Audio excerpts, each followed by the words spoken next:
Hi, this is Nick on the 1st of July. Welcome to this new month.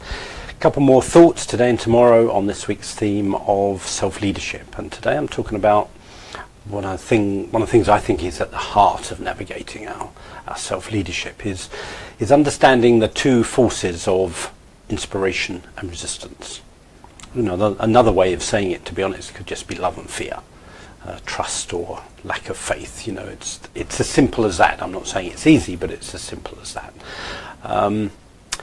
I believe that inspiration is like a direct route to our soul. You know, I love the idea that inspiration is smelling salts for our soul. You know, that when we're in the presence of inspiration, something in our soul often awakens, and that when we're feeling awakened, if you like, then there's something in our soul that's alive and alert. So my personal belief is that the way to navigate our life is to follow this sense of inspiration, which can also come as intuitions. It doesn't have to be all, you know, guns blazing and fireworks. You know, sometimes inspiration speaks very quietly. It's that sense of inner knowing, that sense of inner alignment that we know, yeah, this is my true life. If I were to do this is really me.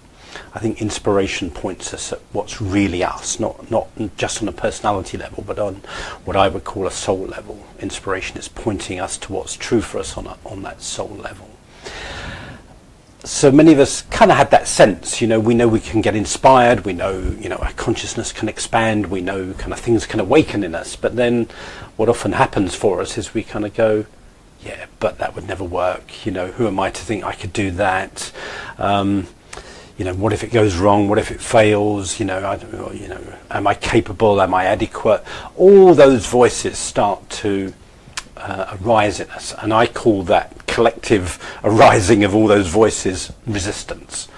It's a collective term for just all the self-doubt, all the fear, all that stuff that we have going on. And I think self-leadership is about knowing that those two come as a package.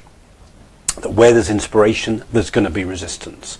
And I think when we're not really in our self-leadership and we're not fully in it, we don't realize that that's the territory we're on. We kind of go, well, what's wrong with me? I get inspired and then I don't follow through. How stupid am I? What's wrong with me? We can somehow turn it into a form of self-attack. I experience anyway. I've done that so much and I see other people doing it. And what I suggest is the reality is the two come as a package. When you get inspired, there will be parts of your psyche that then start to kick in to talk you out of it.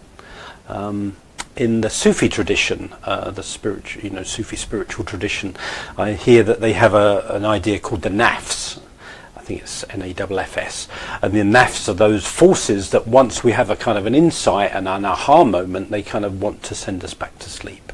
So another way of saying it is the nafs, that, you know, some part of us, when we awaken to a new idea, a new possibility, a sense of expansion in our life, the fearful voices are going to kick in.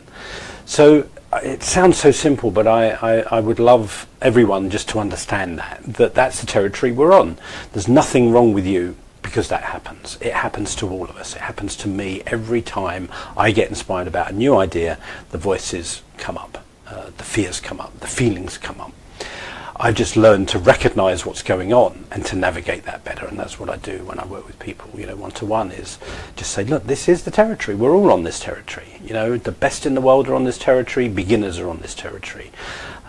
It's just what we stand on as humans. So you know, I want you to kind of accept that you have resistance, that isn't an obstacle to to self-leadership. It is the path of self-leadership. And I think that's the key point I want to get across here. Resistance isn't an obstacle, resistance is the path. We get inspired, we experience resistance, we learn how to get through it. That's what I teach people how to do, is understand and get through their resistance so that they can show up and they can live that more expanded, truer, authentic life. So I hope that's helpful. I'd love to hear your thoughts. All right, God bless. Have a good day. Bye-bye.